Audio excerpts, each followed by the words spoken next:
Toujours à propos d'écologie, Malzéville s'équipe en géothermie. La commune inaugurait aujourd'hui sa toute nouvelle installation, l'occasion de nous pencher dans le cadre de notre série Énergie renouvelable, à ce principe qui consiste à extraire la chaleur contenue dans le sol pour en faire de l'électricité ou du chauffage.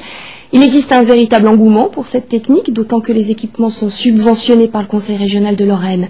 Le point avec Valérie Odile et Jean-François Didier. Depuis ce matin, les pieds des écoliers de Malzéville sont chauffés avec une énergie propre.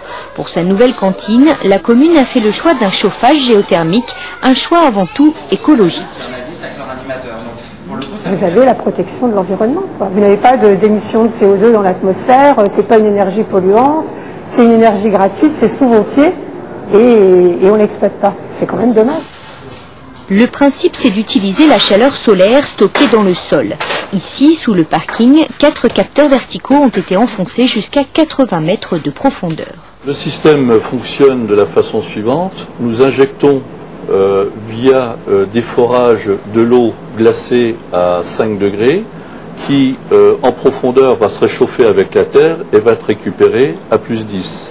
Et c'est cet écart de température qui va être prélevé au niveau de la pompe à chaleur qui, elle, va la restituer sur le plancher chauffant entre 35 et 40 degrés. Le choix de la mairie est aussi économique, puisque la facture énergétique est ainsi divisée par 4. Certes, le coût de l'installation est plus cher qu'un chauffage traditionnel, mais les subventions de l'État et des collectivités ont absorbé la majeure partie du surcoût. Ainsi, la mairie n'a pris en charge qu'un tiers des frais supplémentaires. David Morisseau a fait lui aussi le choix de la géothermie pour sa maison. En voyant l'augmentation du prix du pétrole, il ne regrette rien. Pour l'instant, avec les relevés qu'on a fait annuels, on dépense à peu près 220 € par an. Et on avait fait une estimation pour une maison à peu près similaire avec un chauffage gaz. Il faudrait compter à peu près 1200 €. Sans compter qu'il y a aussi... Sans compter l'entretien de la chaudière qui coûte à peu près 150 €, plus l'abonnement à un compteur gaz tous les mois, quoi. Le chauffage par géothermie s'amortit sur 6 à 9 ans, en partie grâce aux nouvelles aides du Conseil régional et de l'État. Pour les particuliers, il y a 30% d'aide du Conseil régional sur le coût TTC du forage, plus un crédit d'impôt de 40% qui couvre l'investissement dans la pompe à chaleur, plus le matériel afférent au forage, c'est-à-dire les sondes.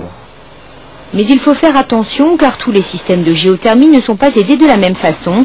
Les capteurs horizontaux, comme ici, ne sont pas encore subventionnés par le Conseil régional car ils coûtent moins cher à installer que les capteurs et forages verticaux. Mais que l'on choisisse l'un ou l'autre, le principe reste le même et ses avantages aussi. Très peu d'entretien, pas de combustion ni de stockage, un sol qui rafraîchit l'été et une énergie inépuisable.